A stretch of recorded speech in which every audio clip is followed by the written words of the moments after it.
Let's set up Sentry for a React Native project in less than 60 seconds. Sign up to Sentry and create an organization.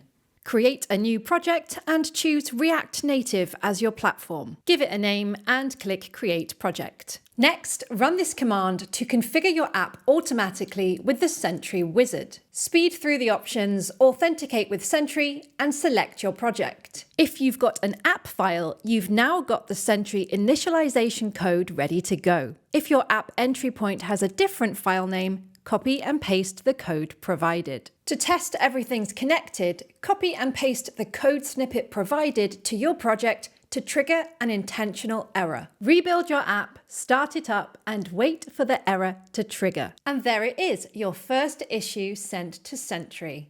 Check out the docs to learn more about how to configure error monitoring to your preferences, set up performance monitoring, and session replay.